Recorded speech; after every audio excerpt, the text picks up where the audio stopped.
Om Jnanatimandasya Gananjana Shalakaya Chakshunmalatam Yaina Tasmai Shri Gurave Namah. I was born in darkness, ignorance, and my spiritual master has kindly opened my eyes with the shining torchlight of transcendental knowledge. I therefore offer my respectful obeisances unto his lotus feet. Srila Prabhupada Ki Jai. Okay, so we're continuing our reading of Bhagavad Gita from Chapter 7, entitled Knowledge of the Absolute. Yeah. Text number 11. Yeah. Text number 11. So yeah, this section we're continuing hearing about some of Krishna's energies that are manifesting in the universe, by which we can remember him and see him through his energies. Okay.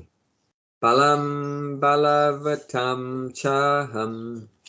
Balam balvata chaham. Kama raga vivajitam. Kama raga vivajitam. Dharma virudho bhuteshu. Dharma vidro bhuteshu. Kamosmi bharatashava. Kamosmi bharatashvara. Okay, Gulshan, your turn. Take it away. Balam balavata cha. Balam balavatam chaham. Kamara vijitam. How do you say? It's one word. Vivarjitam. Okay. Kamara vivarjitam. Karma raga vivarjitam. Dharma vidro virudho bhuteshu. Dharma virudho bhuteshu. Kamosmi bharateshbha. Bharatarshaba. Bharatarshaba. Kamosmi bharatarshbha. Kamosmi bharatarshaba. I am the strength of the strong, devoid of passion and desire. I am sex life which is not contrary to religious principles, O Lord of Bharatas, Arjuna.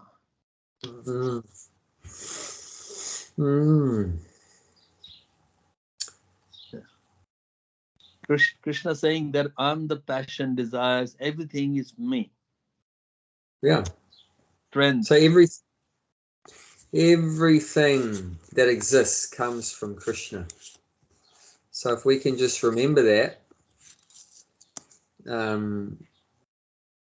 every day we're seeing acts of strength, whether it's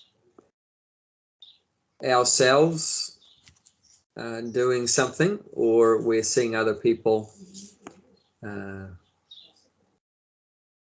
Of course, there's two kinds of strength. There's physical strength, and very important for devotees is spiritual strength. Spiritual strength.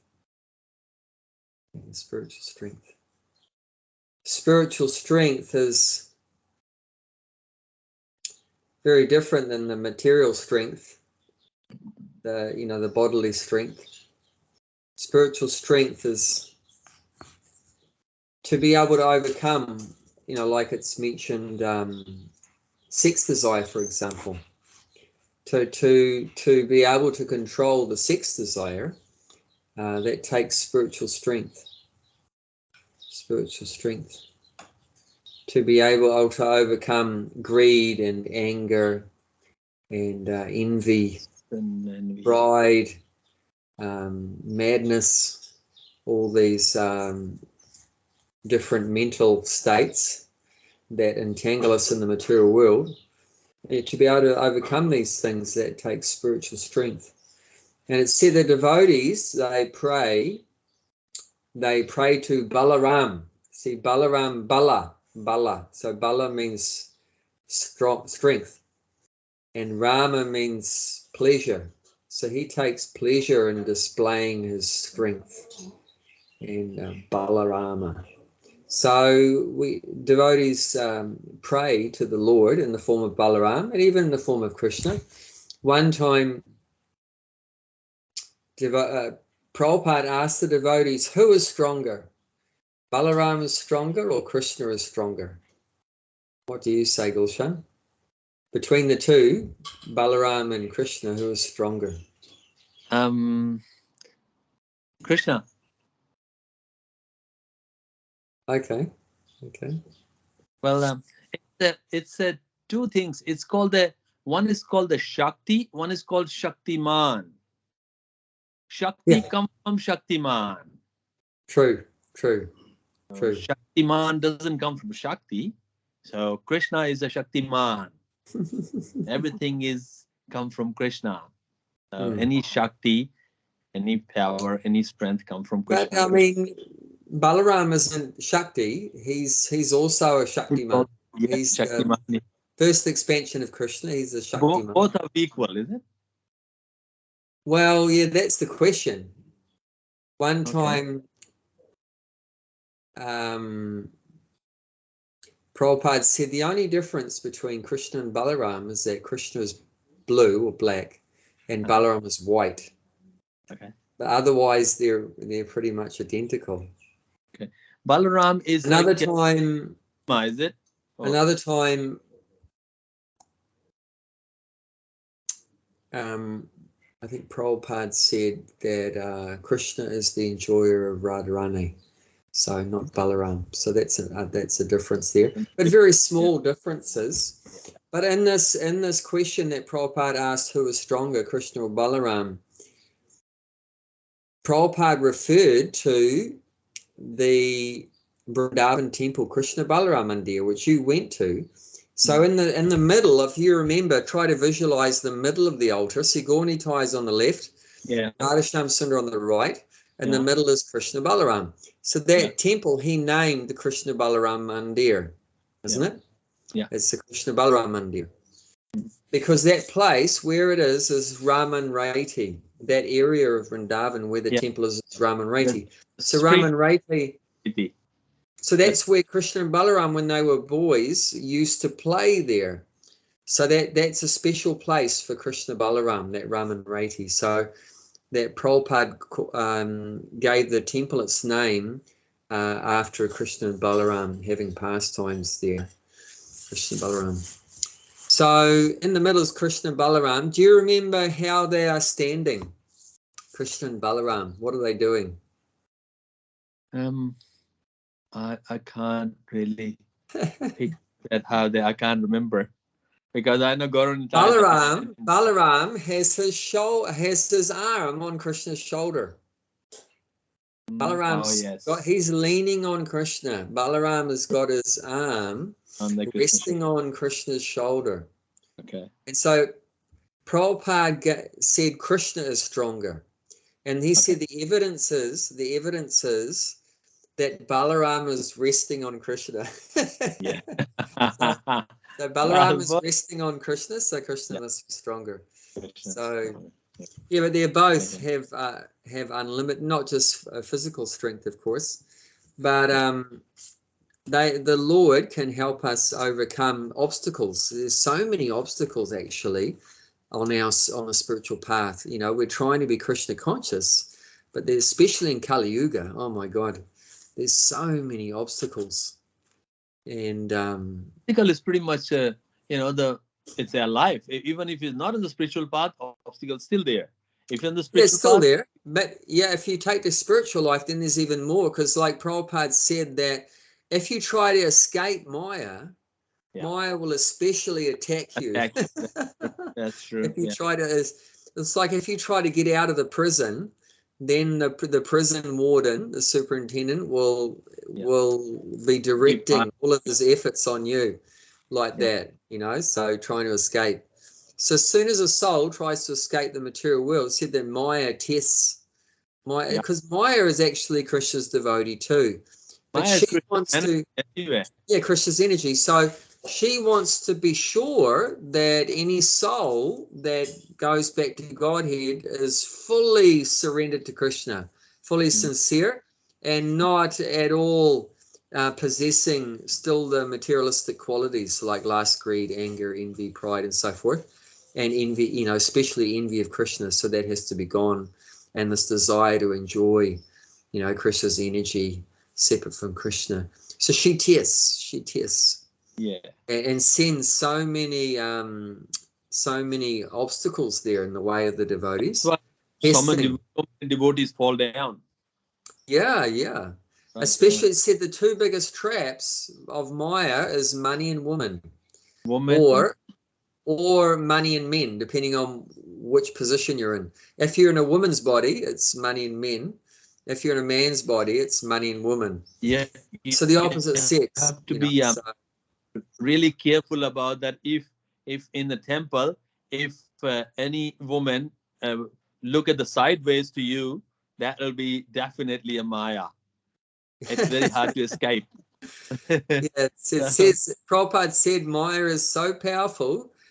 He said that if Maya just casts a sidelong glance, because women are famous for their sidelong glance, so and the most powerful woman is Durga, you know, the control of the material world. So it says if she just glances at some living entity, immediately they'll fall down. So Prabhupada said our only protection is that we are serving Chaitanya Mahaprabhu. So as long as we are in the mission of Chaitanya Mahaprabhu, serving him, and especially chanting the Hare Krishna Maha Mantra, then we're being protected. Otherwise, no escape. Yeah, I remember Radhanath Maharaj, he quotes that, a quote from him is that he noticed that before any devotee fell down from Krishna consciousness, they stopped chanting their 16 rounds. Oh, that's the first. So that, as long as we're fixed up with chanting nicely, you know, and not just Hare Krishna, snig, snig, ram, ram, you know, but concentrating, you know, sincerely chanting, not just ritualistically, mechanically, but we should sincerely try our best to chant the holy name. Then Lord Chaitanya will protect us, Krishna will protect us.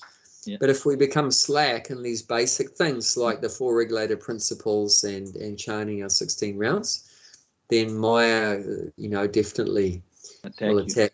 And it's said that slackness in following our basic rules is just like if you leave the window open or the door open in the house, then the thief will come, the burglar will come and steal everything.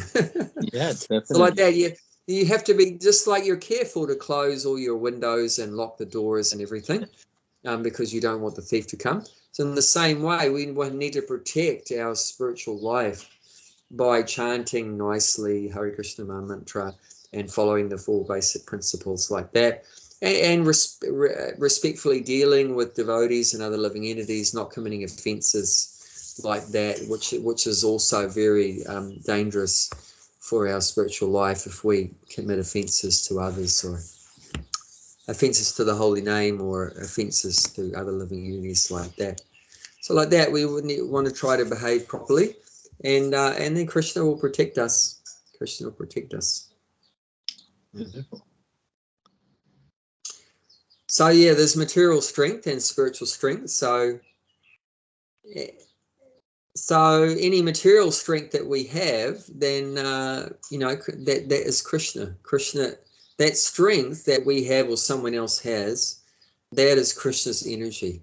And also whatever spiritual strength we have to be able to overcome lust and greed and anger and so forth, or whatever different obstacles are there, that is also Krishna's energy. Balaram, Krishna, that's their energy. So material or spiritual, that's so we want to remember that we don't and this is where the false ego comes in, that we think, oh, I'm very strong, you know, I'm very strong, you know, I've got big muscles and I'm very strong, or whatever like that. We become proud of our physical beauty or our strength or whatever like that, and we think You know, this is the ahankar. Aham means I, and kar means doer. So we think I am the doer. You know, I am lifting these heavy weights, or I am doing this work, and so many things. So we get puffed up, we become proud. But devotees shouldn't become proud, because we should be remembering that this intelligence is coming from Krishna. To be able to speak requires intelligence, but it's not me speaking. You know, Krishna's speaking through us. It's his energy.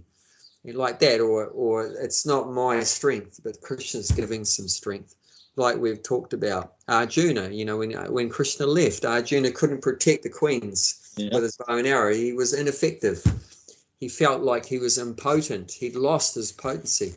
And then he realized, oh, Krishna has taken it away. Krishna's taken away my power with the bow and arrow. He's taken it away. It was never my power. It was always, you know, Krishna's ability to use the bow and arrow. You know, he was famous, like even like getting Draupadi, his wife, right? He looked down in the water pot, and without even looking at the target up above him, the fish was suspended above a wheel. There was a wheel. He had to shoot through the spokes of the wheel and hit the fish without looking at it. And he just looking in the reflection of the fish in the water, in the pot of water, he would just shot it. And not only hit the fish, but he hit it in its eye. So he shot the eye of the fish. So amazing. So that's actually Krishna's energy. That's Krishna's strength, Krishna's ability, Krishna's intelligence, everything. But if we think, I am Arjuna and it's all mine and everything, or I am Abai, Gulshan, it's all mine. So that is where we start to go off track. We forget Krishna and we put ourselves in the center. But actually Krishna consciousness means we're always putting Krishna in the center. It's always, you know, Krishna did this, and Krishna is wonderful, and this ability is Krishna, and this Krishna is so intelligent and everything. Not I am so strong and I am intelligent and I am this and that. No, but we put Krishna in the center always, as much as possible. And one time, Prabhupada very much liked hearing the results of the book distribution. That even in his final days, when he was nearly ready to leave his body, and he didn't respond to much at that time, but when someone would tell about the amazing book distribution results all around the world, how many of his books have been distributed, he really became enlivened and like supercharged. So devotees realized that this gave him so much pleasure hearing about the book distribution. So they thought the best thing we could do is we'll actually, rather than just tell him about what someone else is doing distributing the books, we'll bring in the person that's distributing the books. Let them themselves, the actual book distributor, tell Prabhupada how many books he's distributing. So one of the biggest book distributors at that time was Bhakti Tirtha Maharaj. Bhakti Tirtha Maharaj. He was Ganesham. He was Ganesham at that time. From Africa originally. So black body. But he was he would go to the universities. He was in the university party and he was distributing standing orders of Prabhupada's books. At that time, there wasn't even the full Bhagavatam set wasn't there. You know, Chaitanya Charitamrita wasn't necessarily there. Just only a few of the books were there. Even when Prabhupada left in 1977, the Bhagavatam wasn't finished. But they had an arrangement with the universities and whoever was interested, which was called a standing order. So that means whatever books had already been published, they would receive that. And as the new ones would come out, they would be sent that one at a time. Say but they would pay the full price for the full set. So they would pay the full price of a whole set of the 18 volumes, 18 books, but they might only receive 6 books. And when the 7th book came out, they would get it. And the 8th book came out, they'd get it like that. So that was a standing order. So he was distributing these standing orders going all around They went around America and they went around India and like that, distributing these standing orders. And Prabhupada was so pleased by hearing about, and Prabhupada was especially pleased to hear about his books going to the universities, to the professors and the students. He said, if you make one devotee from the university, that's equal to 100 devotees. Wow. You get that? One devotee that is made from the university is equal to 100 devotees. Now, I didn't hear from him why he said that, but I'm speculating why he said that. One thing is that whoever completes their course in the university, I mean, these are the leaders of society. They're the future leaders of society. Usually, they're going to occupy big positions. Yeah, and, you know, CEOs of organizations, and you know, and maybe in politics, or you know, in different industries. They're going to become the leaders, those that graduate from the university, and that many of them. So they're going to become very influential, powerful people in future. So if they can be made devotees, and if the leaders become devotees, then obviously everyone will be slowly become devotees. Because whatever the leader does, right? And we can read that third chapter, text 21. Yad yada charati shrastas. Whatever the great person does, the common people follow. Whatever standards he sets by exemplary acts, all the world pursues. So that's there in the Bhagavad Gita. So, you know, to make the leaders devotees, that's very great service. If you can make, you know, some leader kind of person a devotee. And also, you know, usually those students are very intellectual. So they're like brahmanas, you know, they like studying and everything like that. So they're more brahminical and quite intellectual. So it's a good chance they'll really grasp Krishna consciousness. They can really grasp Krishna consciousness. They're very intelligent. So if they get this knowledge, there's a good chance. And I remember for some time we had the good fortune to do some prasadam distribution at a university in Auckland. Of course, we did in Newcastle also, but when we came to Australia. But in Auckland, we for a few years we distributed prasadam at the university, and at least two students from there, by taking prasadam, and then one of them took a Bhagavad Gita, and the other one got a Srimad Bhagavatam set from us. And both of them, they became really good devotees. They became good devotees. Wonderful. And they didn't become big leaders in society or anything. I mean, they both have good jobs, but they're intelligent. You know, they're intelligent. So they took a grasp nicely of Krishna consciousness. But that's what Prabhupada said, you know, 100, one devotee. So, you know, give a lot of pleasure to Prabhupada, you know, if you made some devotees from the university. In Indian constitution, they are saying that Bhagavad Gita will be like in our curriculum, in our syllabus in the school, the Prabhupada Bhagavad Gita. It's not yet, bill hasn't passed yet, but this says that it should be. And it's got to be a bit hard because we have got the Muslim and Christian as well. It's a secular country. It's not just a Hindu nation. So so they were about the majority is Hindu. They say Bhagavad Gita will be a mandatory in every school, and then chapter they have to read in there. So they're pushing. We'll see if we can get in our curriculum. Right.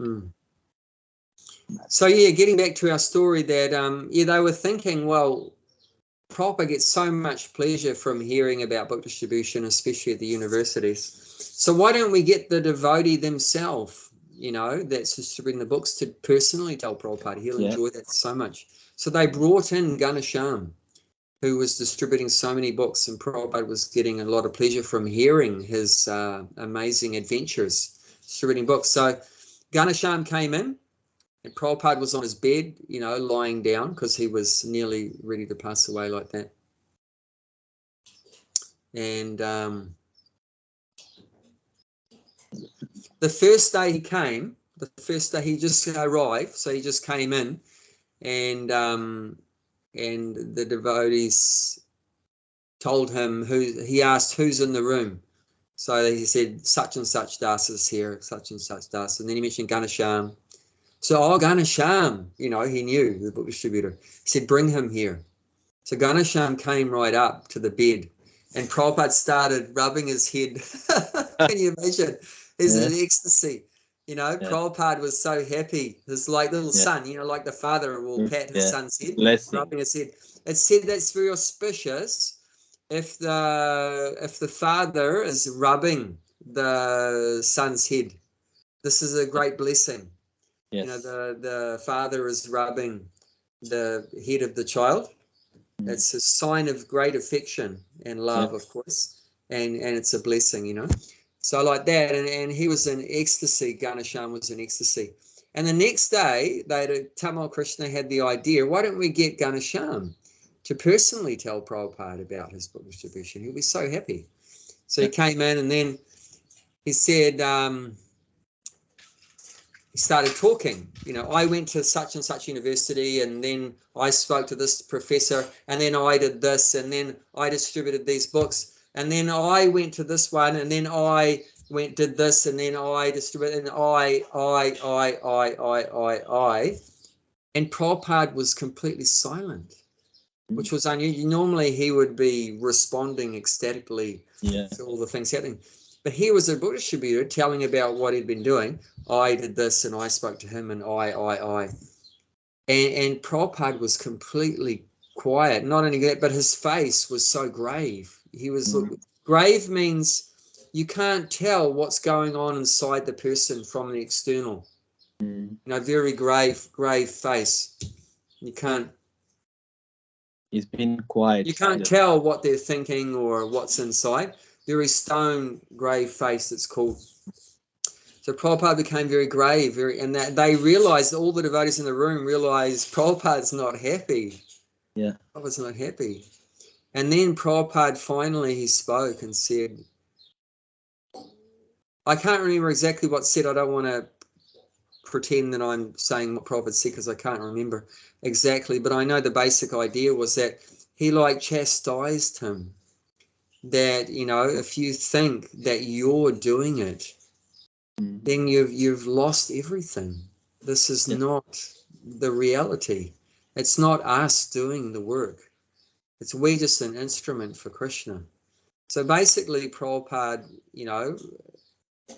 opened his eyes, that he wasn't the doer, that he'd been thinking that he was the doer and becoming proud of that.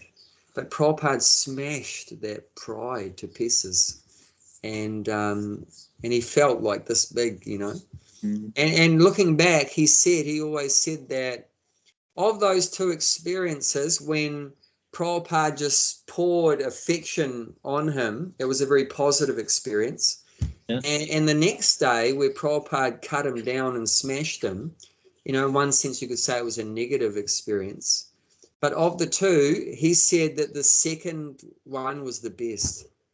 He got so much more from that Prabhupada cutting down, that illusion that he was thinking he was the one distributing the books. Yeah. And he felt more benefit from that than just even the, love and the affection. Everything was that Prabhupada corrected his misunderstanding and his illusion. He's not a doer. Yeah. Yeah. So whatever strength we have, either physical or spiritual, whatever, that's Krishna's blessing, Krishna's mercy. And we should always remember that. And then if we're always grateful for what Krishna's giving us, he might continue to give us more. Yeah. However, if we get proud about what Krishna's giving us or misuse what Krishna's giving us for our sense gratification, then Krishna might take it away.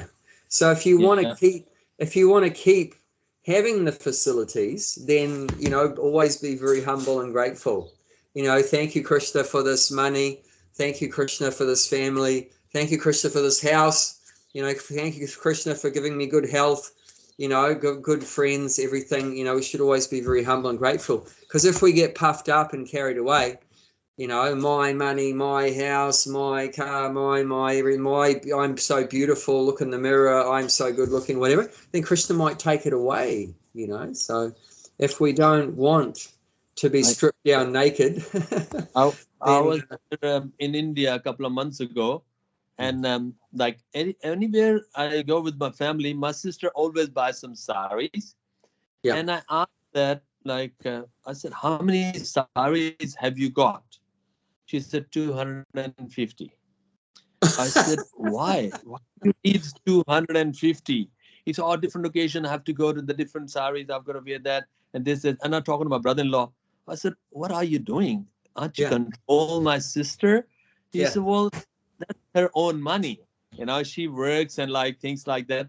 And then he's very simple man. And but my sister is like, I said, why are you so materialistic? You know, only you need a 5, 10, 15 sari, that's all right. Differently. So, oh, no, this. And like, but Krishna is not taken away. When Krishna got take away, it's the saris. I'm waiting. It's just like, Actually, according to the female psychology, this is very natural that Prabhupada mentioned that women like saris and they like jewelry ornaments, some jewelry ornaments, and they like good food. or And like, they like some generally you know, like children as well. Yeah, she's older than me. I say, you're getting old. Like, I'm already 54, 55. You're older than me. And other sister is older than my dad's sister as well. I'm the youngest. I said, it's about to wind down. You know, like, you know, the turtle, you know, the put the headlights there. You just wind it up. What are you doing is spreading your wing for in that age? Seriously, you are nearly 60 and trying to getting a more and more saris and things like that. What is it? Like, you know, it's, why can't you get a simple message? It's about the time to leave, depart. Like you spend 60 years, another 10, 20 years, see you later. Is it about the time to departing? And rather than, you know, looking that more spiritually, you're just getting more materialistically. That should be in the age of 30. And now you're 60 and you're more entangled with that. Why is it? What is that? But it's like going with the 1 year, going out the other. Yeah. I mean, ideally, the husband should be, you know, a good devotee, detached. And, you know, if the wife, a chaste wife, follows such a detached husband, and that way she can also become, you know, detached and progress. But if that's not there, which is generally not there, generally most men are not good devotees, you know, so they're also attached, and, you know, and the woman by nature is attached. You know, so and without that guidance from you know, a proper husband that's detached from material things, then that's never going to happen, because I mean, just automatically, woman's nature is that they are attached, but men are supposed to be detached. That's where you would expect that, but modern day men are also not detached. You know, they're attached. How can they attached? So. Yeah. And so there's no hope. There's no hope for the woman at all, you know, to become detached. So the only hope is if they have a good husband. Is there the societies like that? Communities? Yeah, well, the whole society is completely screwed up. Is completely set up wrong. It needs to be thrown in the rubbish bin and start again. You know. So that's what's predicted, that the modern materialistic civilization will be completely collapsed, completely trashed, and then a new social system will start, a new golden age, you know, brought about by Lord Chaitanya's Harinam Sankirtan movement. So that's what the prediction is. Now, but as long as this materialistic society is going full steam ahead, you know, it's not gonna happen. But this has to be broken down, and we see it is breaking down. It's all falling apart. So I'm going in April again. Actually, my brother's daughter is getting married, and then he said, "You got to come there." I said, "Okay, I'll come for a month." And then he said, "Oh, you come a bit early. We have to buy you clothes." I said, "No. I've got 2 dhotis and 2 kurtas. I'm fine." He said, no, no, no. Yeah, because I said, I'm fine. He said, no, no, no. It's a big wedding. It's like a destination wedding. He booked at a 5-star hotel for 2 nights for all the guests, whatever, 50, 100 guests. They will stay there 2 nights, and then they will decorate all that hotel's responsibility. We just go there and stay there, and then they will decorate everything there. He said, no, no, you have to have a good clothes. I said, listen, no, man, 2 dhoti, 2 kurta, I'm fine. Please don't insist me. He said, oh, but a lot of people are coming and all that. I said, well, I don't care. If they come in and look at me like that, I'm the uncle. That's my brother's daughter. And he said, you have to be a big part to play that. I said, whatever part you can give, I will play, but I will not go for any clothes shopping. So he just get upset. And then whole family was thinking, what's wrong with you? I said, no, nothing wrong with me. If you insist that, I will not come then. And if I come, I'll just come in the dhoti and kurta. That's it. But they just like, I don't know why they are like. But he's probably spent half his life savings on those. Oh yeah, pretty much. He spent almost. If you look at that Australian dollar, he's spending a 50 lakh. It's like almost like a $100,000 Australian. It's a lot of money for Indian. Yeah. For 2 days. I said, for 2 days. So what are you doing? And especially these days, there's no guarantee that the couple are even going to stay together. I mean, I know one really good Indian family, like really, the father is a big industrialist in Bombay. Yeah. And nice, husband and wife been together for, probably nearly 50 years or something. And they had 2 kids. The son and the daughter. I think the daughter was a bit older. So they arranged a marriage for the daughter. And the son became Krishna conscious. He became Krishna conscious. Right. He came to the farm in Auckland to study. They sent him to New Zealand to the university to study. And they wanted him to stay in an ashram, probably thinking it's, good food and everything. So actually he stayed in my house. Oh, great.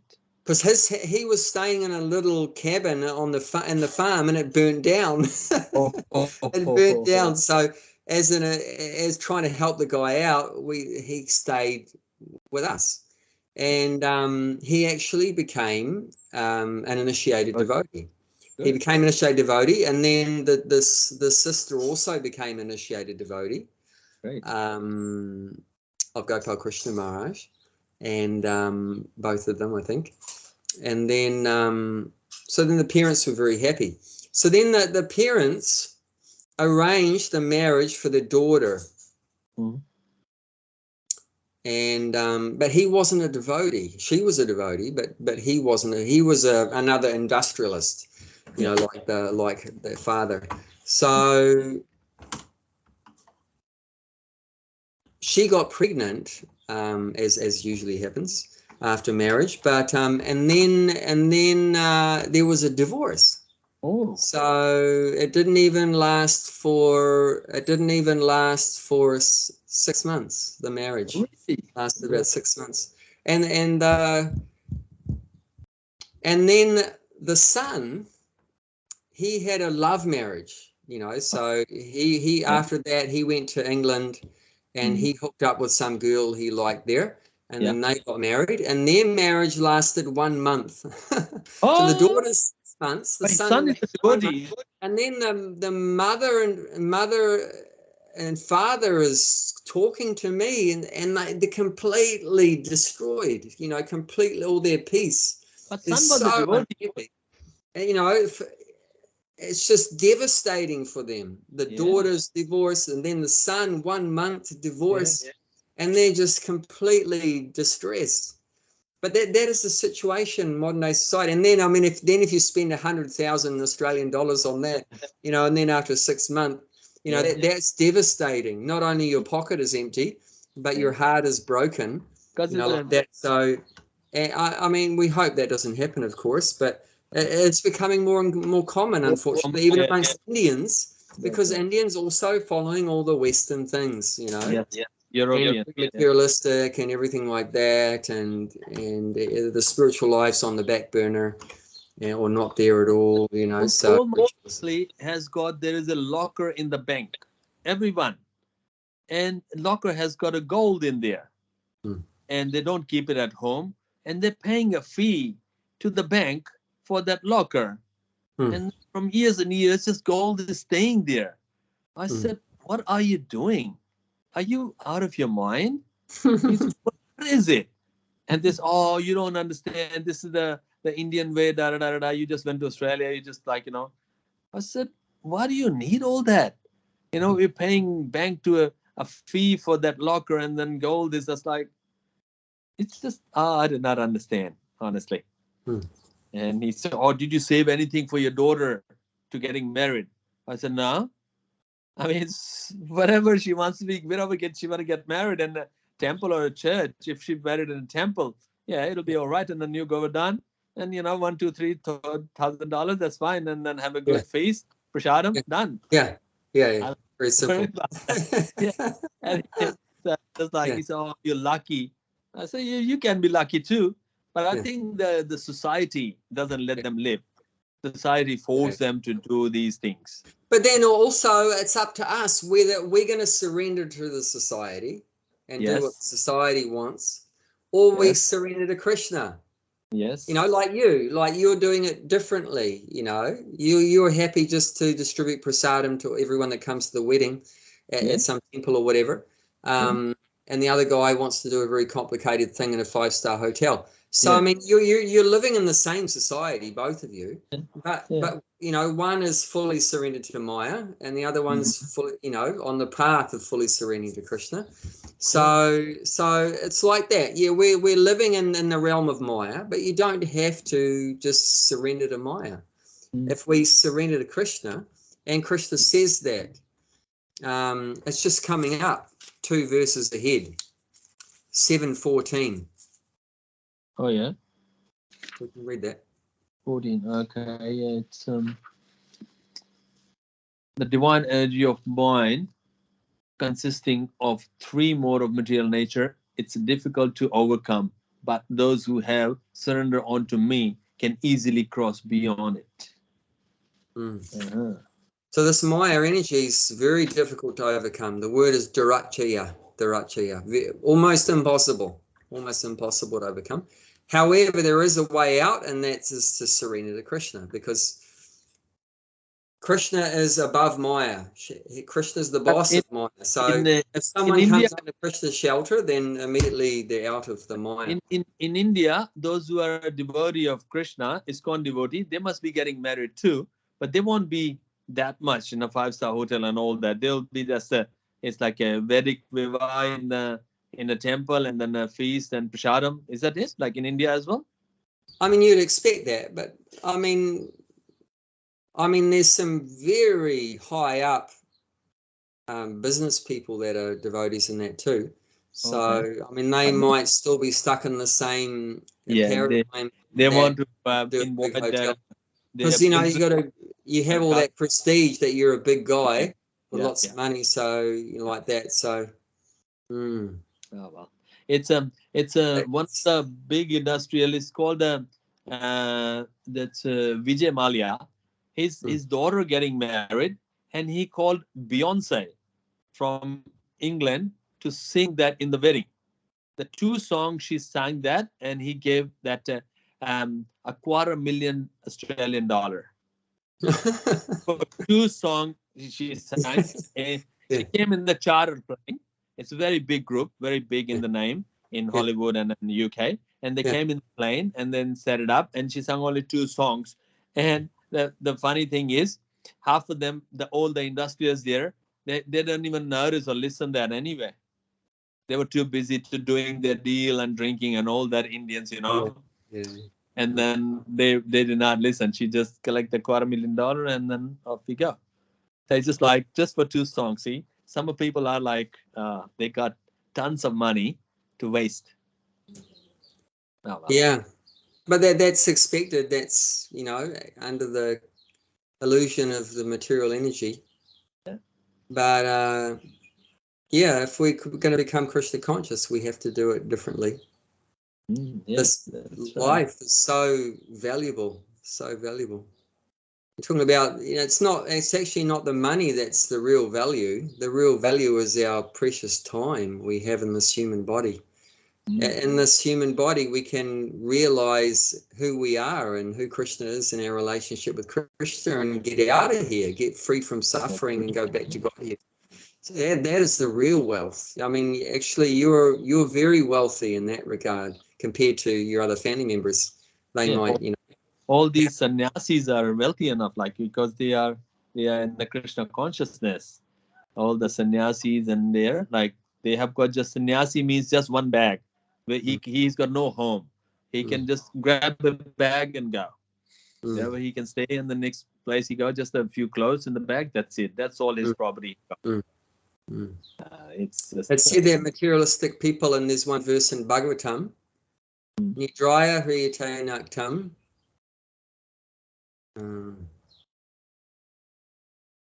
What does it go? That I can't remember all the Sanskrit, but it's saying that a materialistic person is doing 4 things: 2 in the night, 2 in the day. So the 2 in the night is sleeping and sex, and in the day is making money and spending money. So that's, but according to Krishna and in the Bhagavad Gita, Bhagavatam, such a person that's engaged in all these animalistic activities and doesn't have any Krishna consciousness is called Naradhama. Naradhama means the lowest of mankind, lowest of humanity. It's very unfortunate. That's, I think, just ahead as well, 7:15. Yeah. So the following verse from that one. So this, like we just read 7:14, saying, the material energy is very difficult to overcome. Only if you surrender to Krishna, you can cross over it. So if you don't surrender to Krishna, then what's the situation? So this is what's explained here. And who are grossly foolish, who are lowest among mankind, whose knowledge is stolen by illusion, and whose partake of the atheistic nature of the demons do not surrender unto me. So these are 4 classes of persons that don't surrender to Krishna. And so if you don't surrender to Krishna, then you're the lowest of human beings, Naradhama. And a mudha. Mudha means fool, like an ass. The example of a fool is the ass. It's working so hard unnecessarily, just like the donkeys the ass carries such a big weight on the back unnecessarily. Just what for? At the end of the day, they get a bunch of grass from the owner. But the grass is growing freely everywhere on the side of the road. You don't have to work so hard to get the grass. But the donkey's so stupid, they don't realize, I don't need to work so hard, just for some food and everything like that. Why is that? Look, there is a donkey and a horse. Horse, you can teach him. Donkey, you can't. But you must say that both are animal. How come we can't teach donkey? We can train horse, but not train donkey. You know why? Because donkey believes he knows. That's why we can't train him. You have to hit him to move. But the good trained horse, he just runs from the shadow of the whip. So donkey believes he knows. That's why you can't train him, someone who thinks he knows. So you can't teach the donkey because he believes he knows. That's the biggest problem.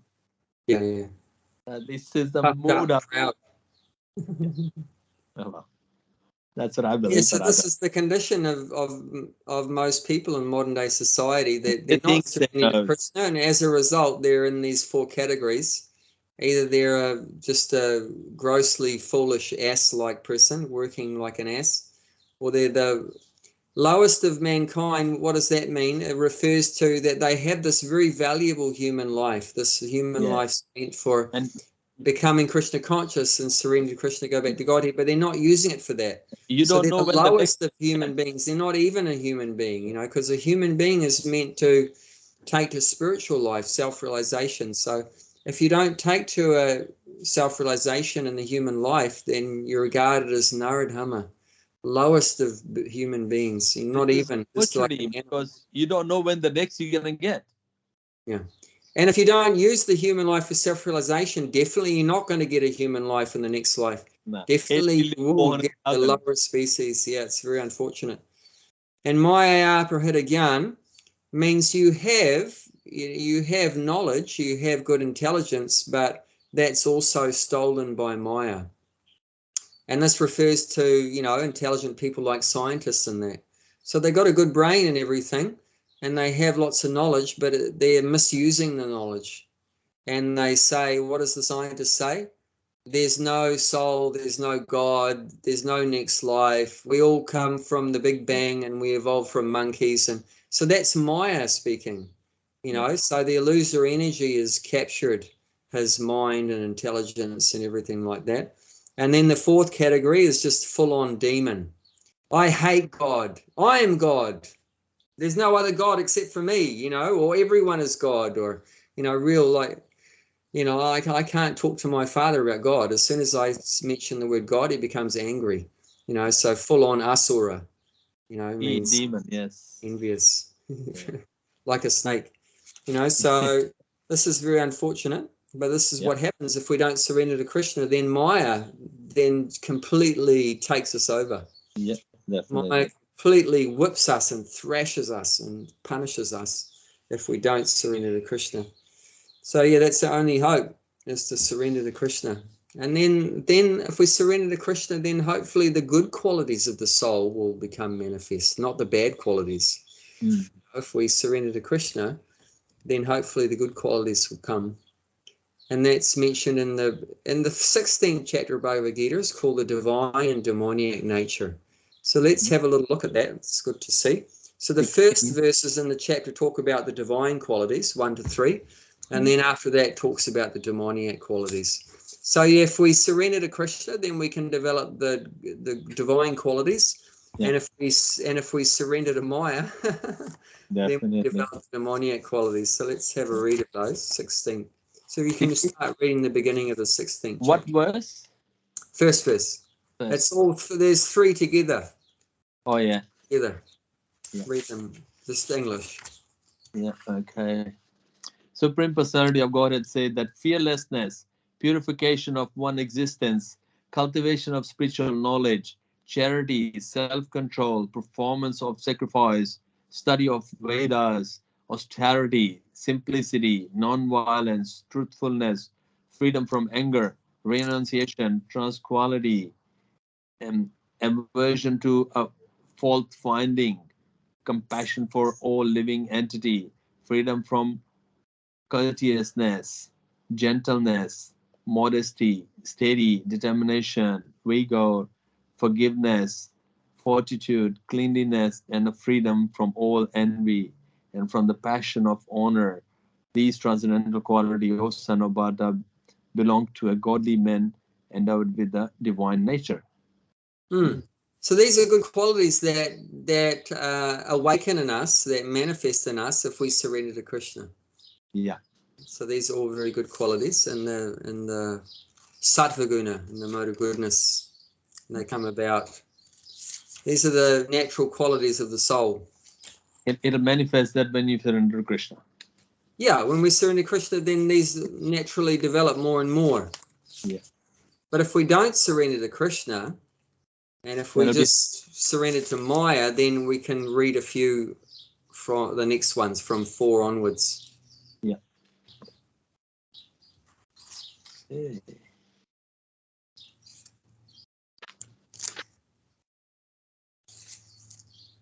Pride, ignorance, anger, harshness, and ignorance. These are the quality belongs to the demonic nature of the son of Bharata. Yeah.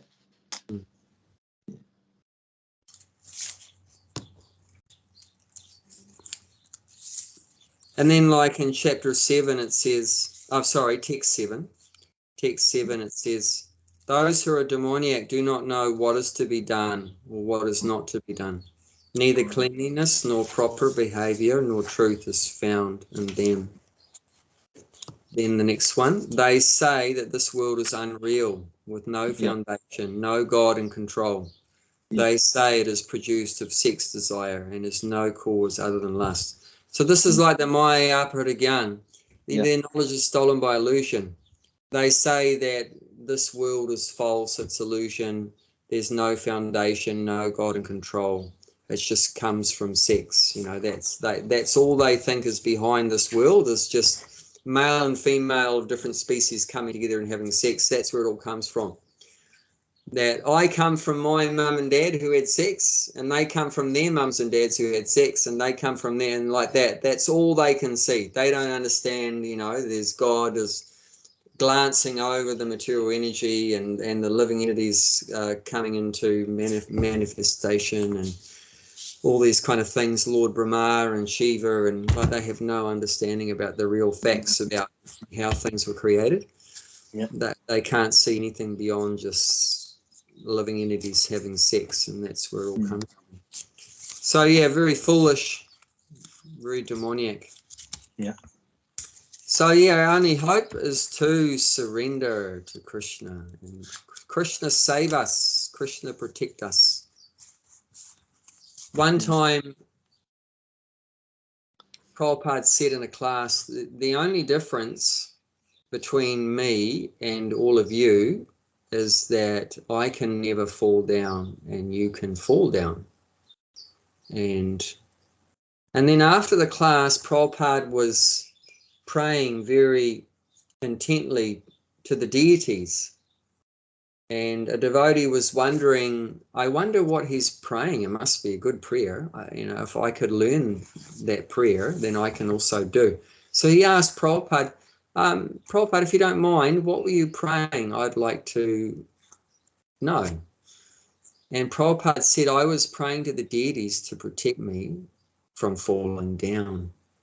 And the devotee said, very confused, said, Prabhupada, you said in the class that the difference between you and us is that you can't fall down and we can fall down. So why are you praying to the deities to protect you from falling down? He said, that's the reason why I can't fall down. It's because I'm always praying. I'm always praying to Krishna to protect me from falling down.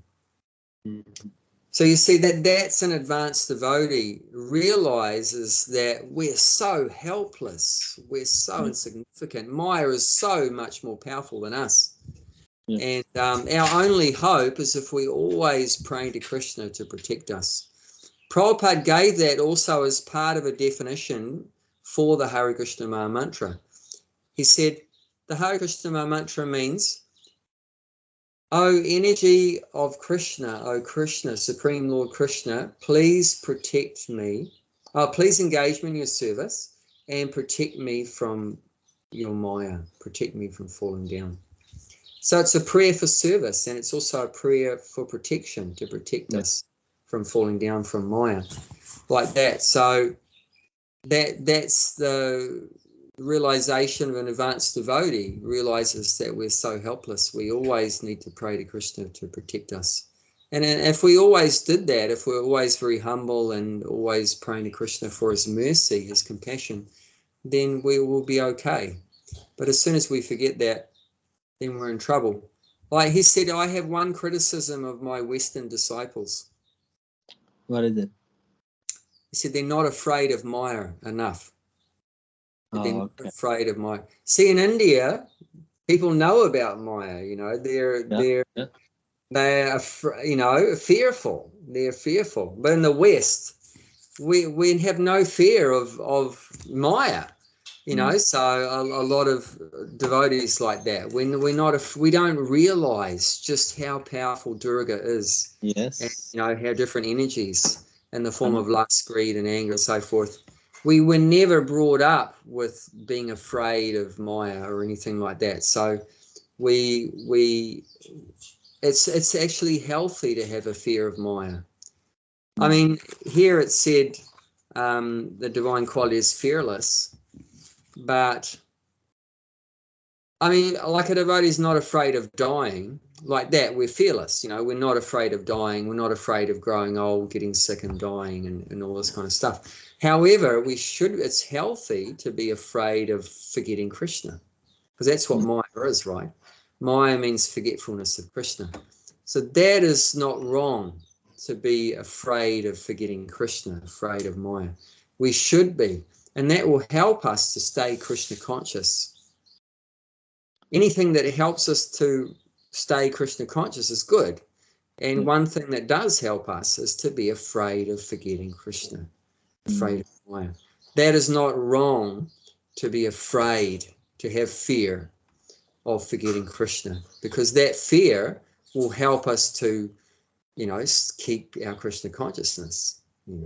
I'm afraid of Maya, so I better chant good rounds today. So that's good, because it's making you chant good rounds. But, if you don't have that fear, then you just slack, you become lazy. Oh, it doesn't really matter if I chant my 16 rounds or not today. I chanted for so many years. If I just skip one day, it's no big deal. Like that, slowly you become slack, lazy.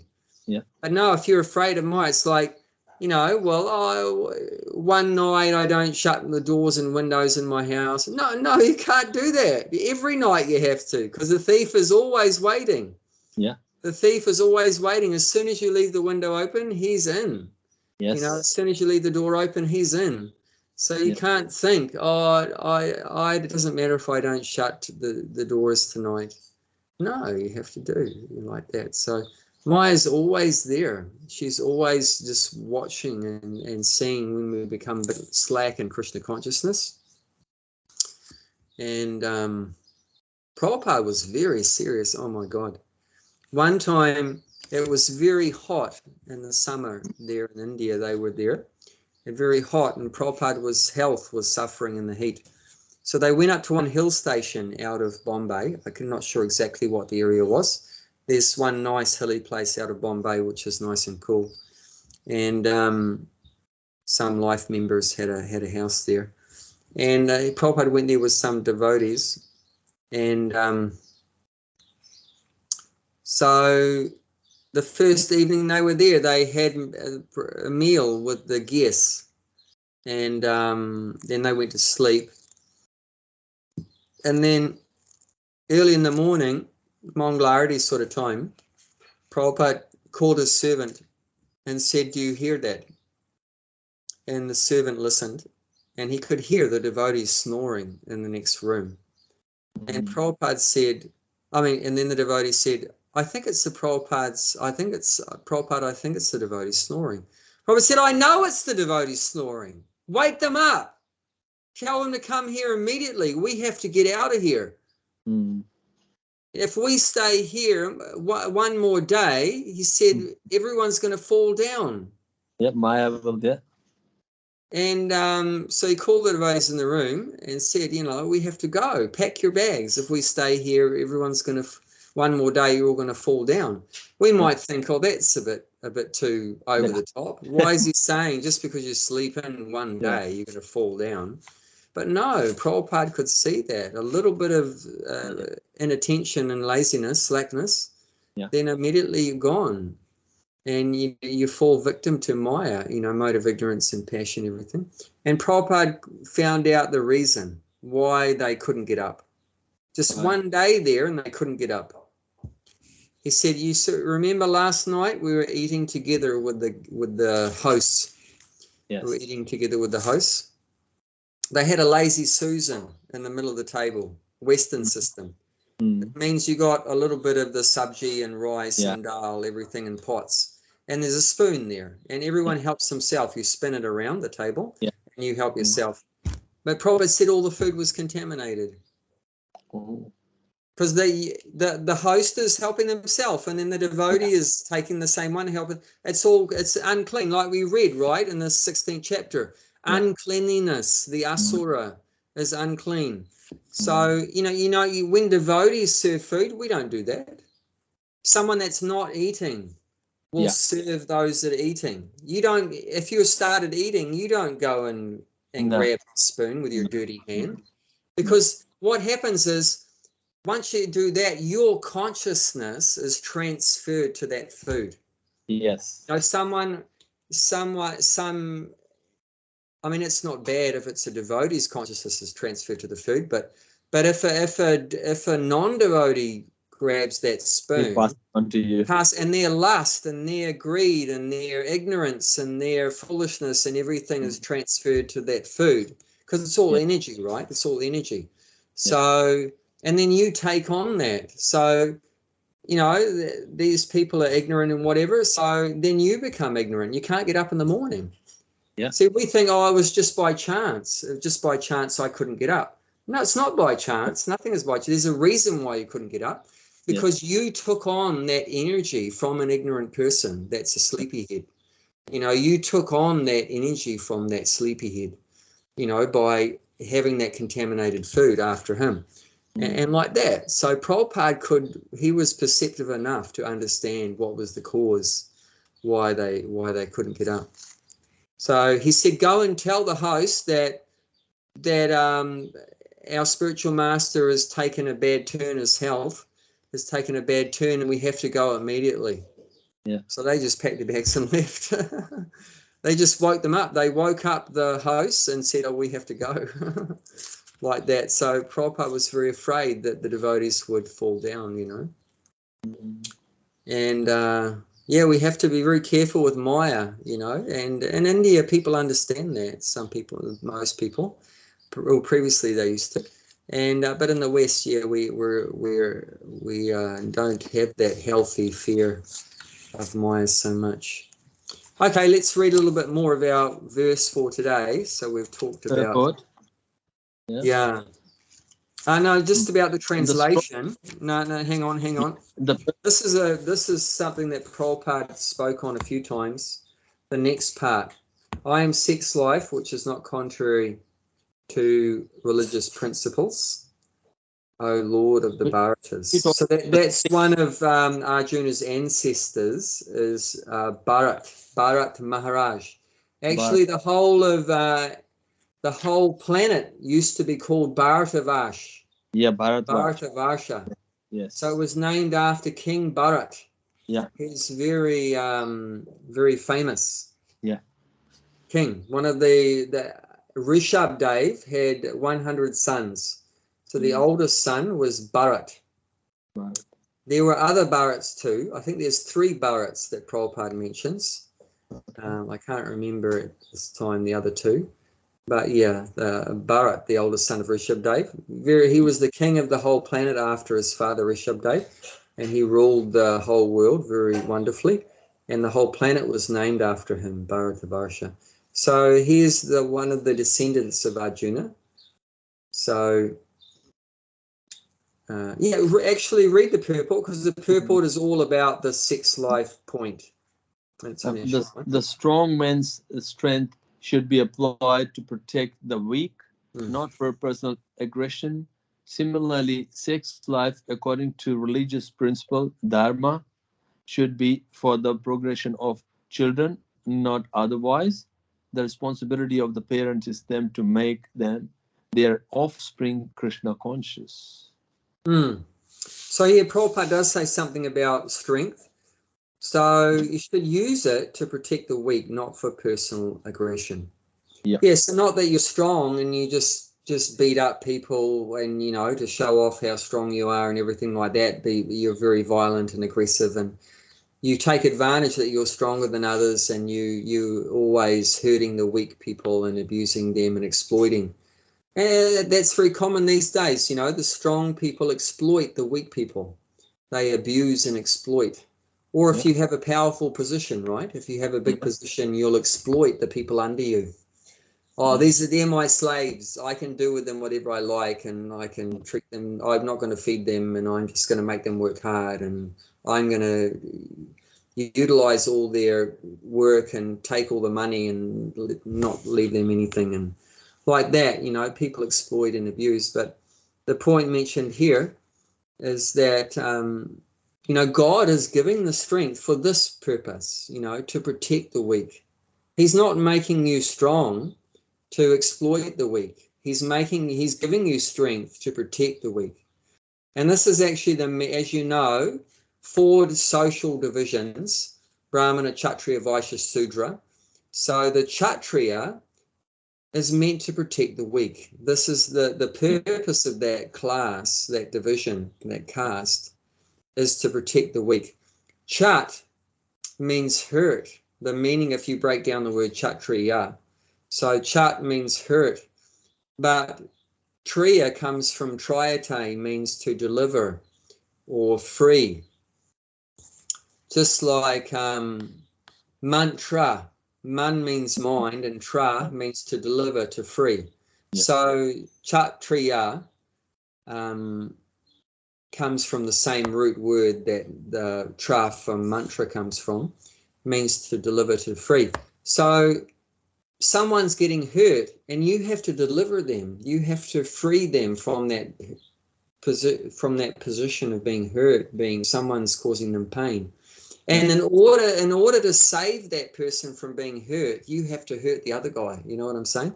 So for that reason, they fight. So Kshatriya will fight, but he's fighting to protect the innocent person from getting hurt. Yeah.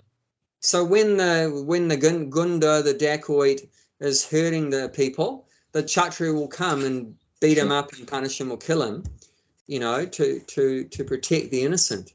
Just like Parikshit Maharaj, he was the Kshatriya ruling the world after his forefathers, the Pandavas, retired. So when he was wandering around, seeing how everything was going around the world, that's the duty of the Kshatriya, to check everywhere in his kingdom that people are following all the rules and regulations and like that. So he was checking everyone is doing the right thing. And he saw one black man, you know, he was a king, I mean, dressed like a king, black person, dressed like a king, but behavior like a Shudra, or lower than Shudra. That was actually Kali himself. He'd actually found, because this age, Kali Yuga, there's a person in charge of Kali Yuga, just like everything, right? There's a person in charge of the sun, Surya Dev, person in charge of the wind, Vayu Dev, person in charge of the water, Varuna Dev, person in charge of the earth, Bhumi Devi, like that. So there's a person in charge of everything. So even the time periods, even the yugas, you know, Satya Yuga, Treta Yuga, Dwapara Yuga, Kali Yuga. So there's a person in charge of each yuga. So the person in charge of the Kali Yuga, that's Kali. There's a person, Kali. Yeah. So Parikshit saw that Kali 5,000 years ago. Kali Yuga began 5,000 years ago. Yeah. So Parikshit was the first person to see Kali, you know, just at the beginning of his presence manifesting and his activities. So what was Kali doing? He was chopping on the legs of the cow and the bull. He was it's mentioned in the first canto Srimad Bhagavatam. He was beating the bull and the cow. And so the bull was only standing on one leg. Only had one leg left. He'd already broken 3 legs, you know. And what did Parikshit do? Did he ignore it? You know, hear no evil, speak no evil, say no evil, whatever? No, not like the 3 monkeys. He immediately pulled out his sword. He saw it. Yeah. He saw what was going on and he spoke up. You rascal, this is not acceptable. I'm going to kill you. And very intelligently, Kali surrendered to him. Because that's also one of the duties of a Kshatriya. If you surrender to the Kshatriya, then he has to give you protection and shelter. So he surrendered to Parikshit Maharaj. But once you surrender to the Kshatriya, then you have to do what they say. That's the once you surrender, You can't just surrender and then go back to doing whatever you want. No.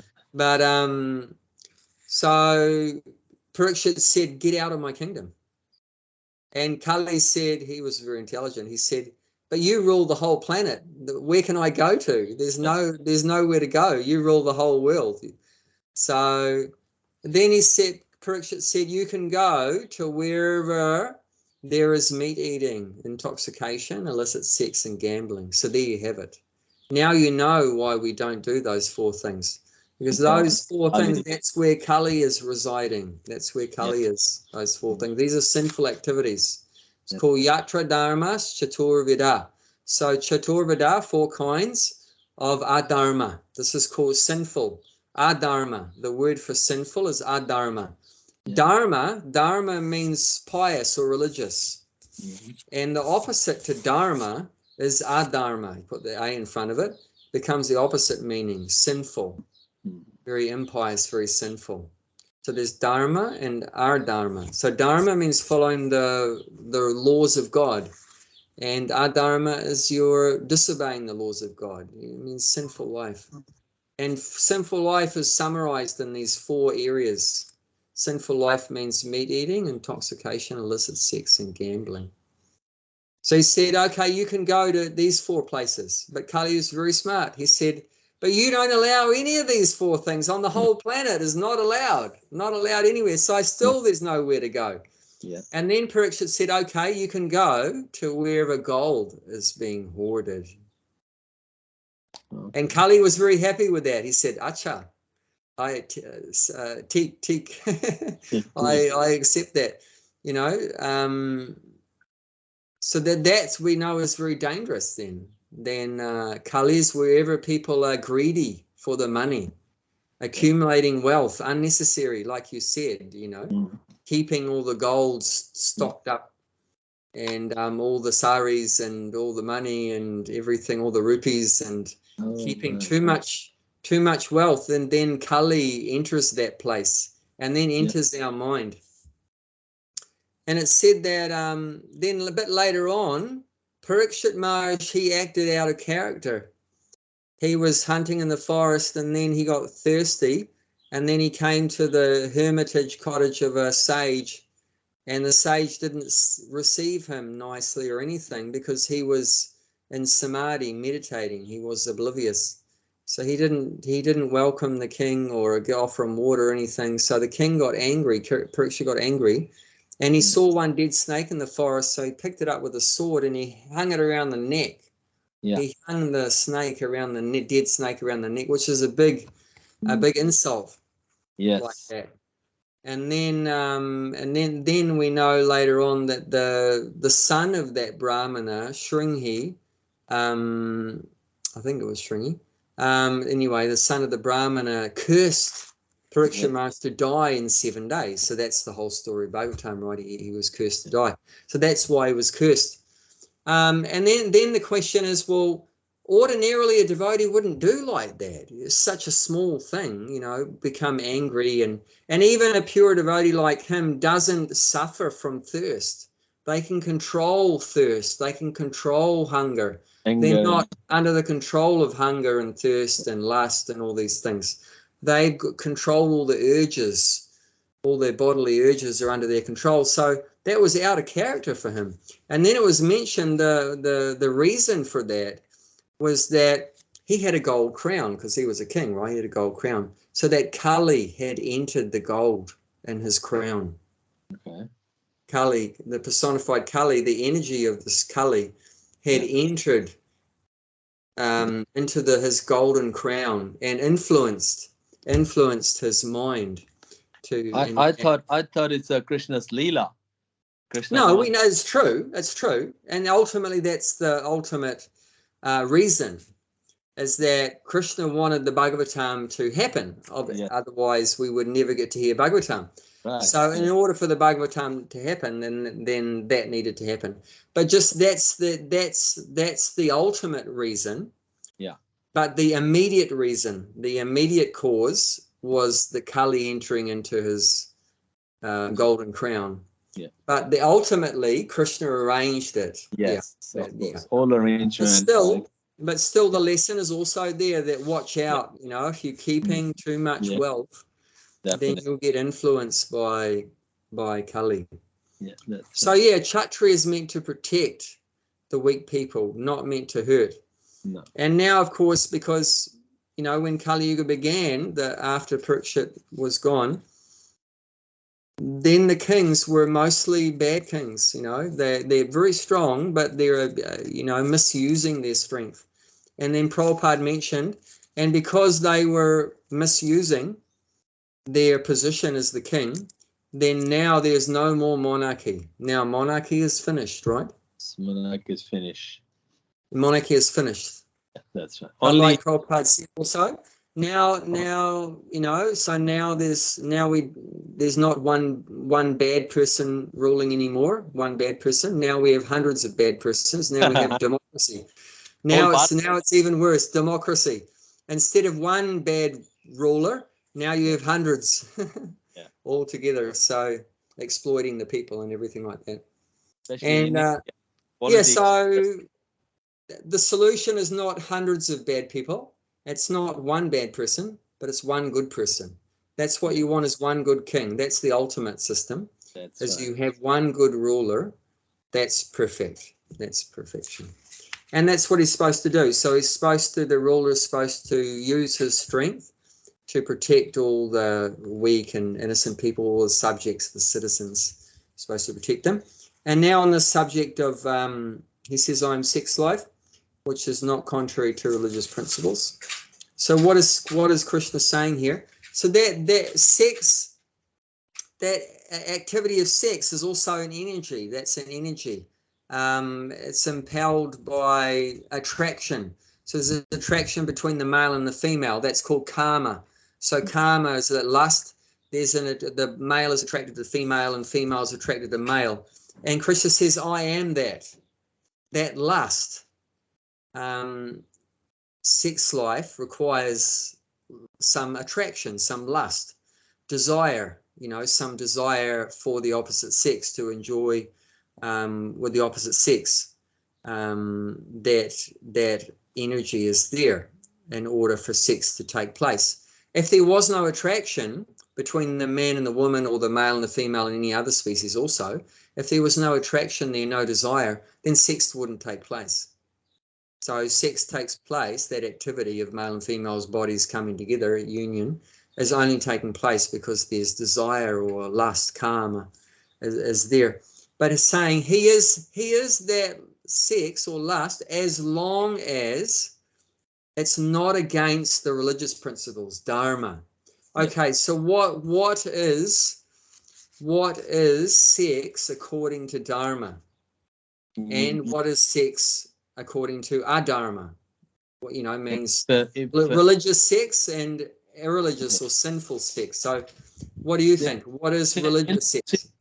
Sinful sex is for body pleasure, and the religious sex is for produce the children for Krishna consciousness. Yeah. Well, even in religious sex, I mean, there's bodily pleasure too. I mean, pleasure is going to be there. Yeah. The genitals generate pleasure or whatever. But the thing is, you're only allowed to have that pleasure if you're going to produce children. It's actually explained.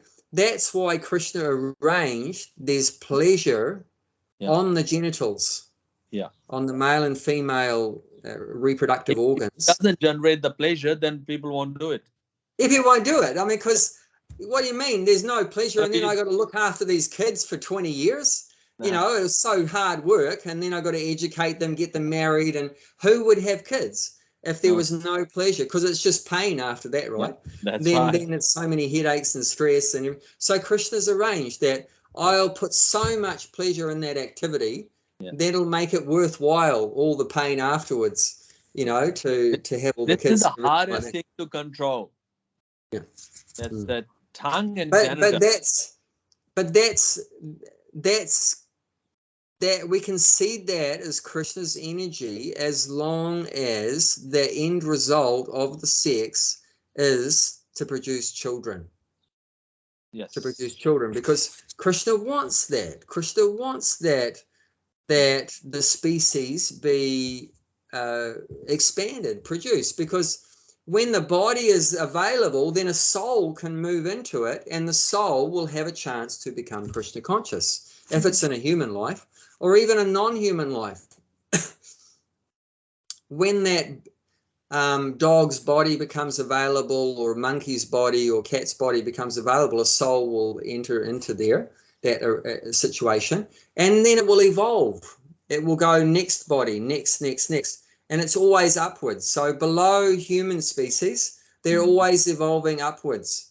So you go through all the bodies of cats, and then you go whatever it is, the next one, bodies of dogs or whatever, next. And eventually they will also get a human body, and then they will also get a chance for moksha, for liberation.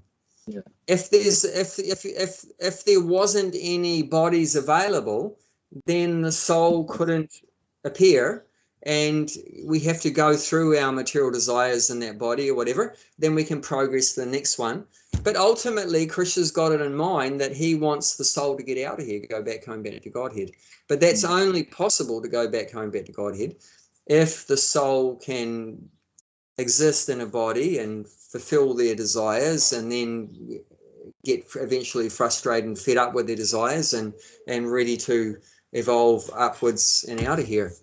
So it's a service to provide a body for a soul, especially in the human form of life, is a great asset to get a human body, and that's only through sex that's going to be possible. So, but then the details of that is that, okay, you're going to have sex to produce children, but the woman is only fertile once a month, and that's for a few days after the menstrual period.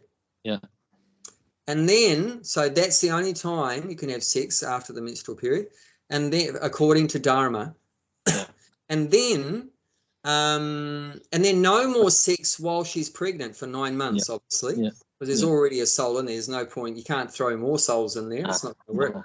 And it's also going to put her at risk. She's very, delicate health at that point. It could injure the child or injure the mother. And then after birth, her body's wrecked, has to recover. So no more sex for at least 6 months after the child's born. So, that's not much sex, but that's according to religious. But if we're not following that, then it becomes a dharma. However, Prabhupada did say that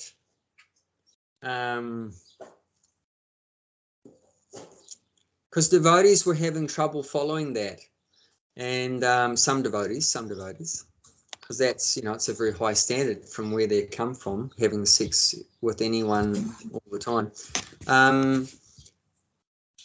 So he said, but at least follow that rule: sex only within marriage. If you have sex outside of marriage, that is very bad. That is very sinful, like with prostitutes or boyfriend, girlfriend, or changing boyfriend, girlfriend, prostitutes, whatever. That is very degrading. Then Kali is really there. But even, he said, even if the devotee, husband and wife, having sex more than just for children, it's not the best standard, but he said it's not sinful. It's not sinful. It's not the best, but it's not sinful. Better the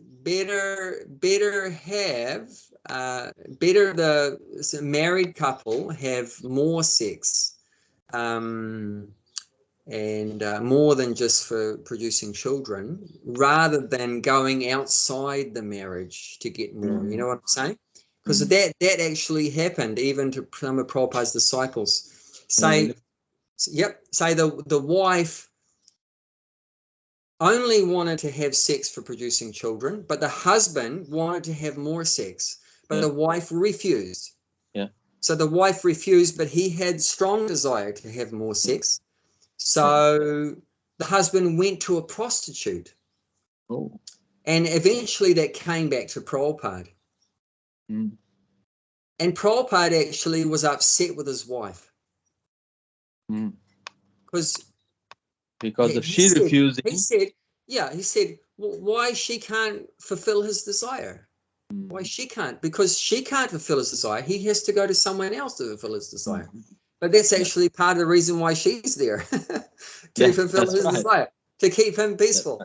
So that was interesting. I only heard that recently, but I found that very interesting. So there's different level. Obviously the highest standard is just the man and the woman having sex just for children, but further down is just have sex more, but within the marriage. And then, but worse, and our dharma, definitely sinful, is outside of the marriage. Yeah. So yeah, there's different standards there. Yeah. But I mean, ideally, yes, just to have sex to produce children. Yes. Or even not just to have children, but actually you want to try to make those children God conscious. That's the real thing. Because the prophet said we don't want to produce children like cats and dogs. No. You know, you just pump out lots of children and they're like all asuras, you know, all demons, you know, so we don't want to try that. But you get the idea is to make them devotees. And Bhaktisiddhanta Saraswati, Prabhupada's guru, said, I'd be prepared to have sex hundreds of times if I could make them Krishna conscious. But he never had sex in his whole life. He was a Naistika brahmachari because he wasn't confident. He wasn't confident that he could make the children Krishna conscious. What to speak of us? And, you know, we've both experienced, you know, producing children, and it's not easy, is it? You know, it's hard to make the children Krishna conscious. You know, it's not easy. Yeah, I'm taking daughter to the temple sometime, but it's not that easy. You know, it's just that she doesn't follow. It's hard work to make them Krishna conscious. Yeah, especially if they're not with you. Like, you know, the Shamananda's daughter. Yeah. Or there's one couple there from Bangladesh.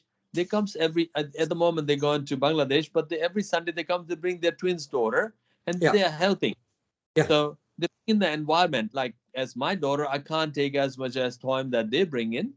So some Matajis bring in their kids to temple, that helps that to become a Krishna conscious. If you don't bring it that for 10, 20 years, all of a sudden you say just become a Krishna conscious, it's not going to happen. So they bring in every Sunday. So yeah, but like, I mean, there's many challenges, many obstacles. So it's not so easy. It is. But anyway. But that's the principle of sex life. Yes. That, to produce children. And definitely Prabhupada was so upset about abortion. You know, having sex and then killing the child, that is very bad. That is very bad. That means that next, you know, the person's next life, they're not going to see the light of day. They're going to be now. I am causing the abortion. My next life, you know, don't get out of the womb. Again and again, I'm in the womb and die, in the womb and killed, in the womb and killed. You know, so that's the karma. It's very bad. You know, so, and that's very common in modern day society. So many abortions taking place, and so very sinful, very sinful. And for that reason, we're suffering so much in the form of diseases and famines and droughts and floods and so many reactions. Now, these things like animal killing, abortion, and that is the cause of so much suffering. So we should ourselves obviously avoid doing these things, and we preach to others also. Please, you know, stay away from these activities. They're very, very bad. You know, cause a lot of suffering. But you know, if you can produce Krishna conscious children, it's brilliant, and that's definitely Krishna's energy. Like, look at Prabhupada's parents, amazing. You know, Prabhupada mum and dad having sex. Look what was the result of that. I thank Prabhupada's mum and dad for having sex because we got Prabhupada. You know, and you know, Bhaktivinoda Thakur, he had sex with his wife and producing Bhaktisiddhanta Saraswati. You know, Prabhupada's guru. So all glories to their sex life is so fantastic. You know, producing devotees, and the world needs more devotees. So, I mean, we try to make devotees through preaching, right? But that's another way of making devotees, through sex, right? Then you can generate your own devotees, hopefully. But so there's different ways of doing it. But one or another, we want to increase the population of devotees. And, you know, so ultimately we can connect everything with Krishna. So even sex life can be, you know, seen in Krishna consciousness, connect with Krishna. And anything can be Maya also. So sex life could be Krishna, or sex life could be Maya. If you go and have sex with a prostitute or whatever like that, have abortions, then that's Maya. It's not Krishna. Then you can't say, oh, that's Krishna. My having sex with a prostitute or having an abortion, that's Krishna's energy. No, it's not. That's Maya.